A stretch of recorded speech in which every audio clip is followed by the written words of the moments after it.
Okay, tonight we are going to review measures of central tendency.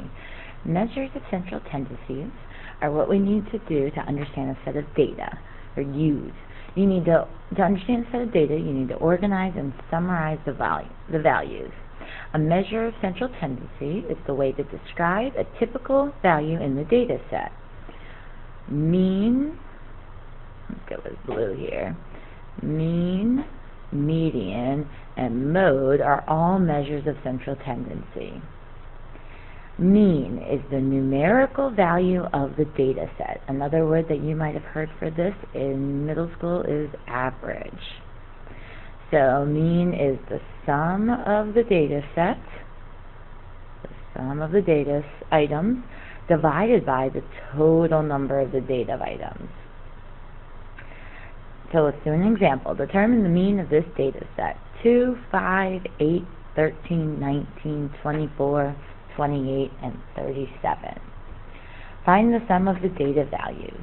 So first thing we need to do is add them all up. So 2 plus 5 plus 8, you can do that right in your calculator. And we should end up getting that our sum is 136. Now we have to figure out how many items are in the data set.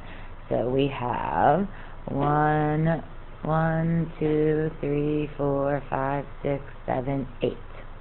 So to find our mean, we do 136 divided by 8, and we get that our mean is 17.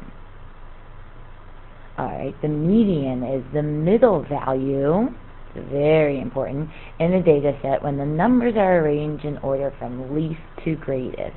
If the numbers aren't in order from least to greatest, then you can't take the middle value. For a set containing an even number of data items, the median is the numerical average of the two middle data values. So what that means is when you find the middle two numbers, you just add them and divide by 2. So let's determine the median of this data set. So 2, 5, 8, 13, 19, 24, 28, 37. Alright, are the numbers, find the middle number by counting in from each side.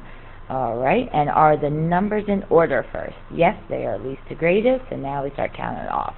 Cross off as you go.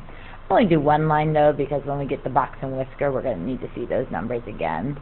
There isn't one middle value in this data, so we have to find the average of the two middle numbers. So I'm going to do 13 plus 19 and divide that by 2. 13 plus 19 is 32, divided by 2 gives us a median of 16. Alright, next one. The mode is the data item that occurs the most often. So mode and most go together. It is possible for a set of data to have no mode, one mode, or more than one mode.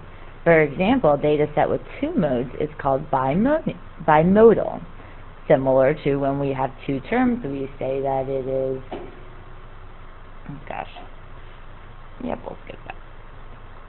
Okay, let's see an example. Determine the mode of this data set. So the first thing that we are going to do is find all the values that are the same. So I see a 2 here and a 2 here. Alright, what else? I see a 5, and a 5. Oh, that beats the 2.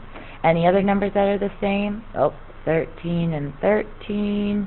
Nope, that doesn't beat 5. 19 and 19, that doesn't beat 5.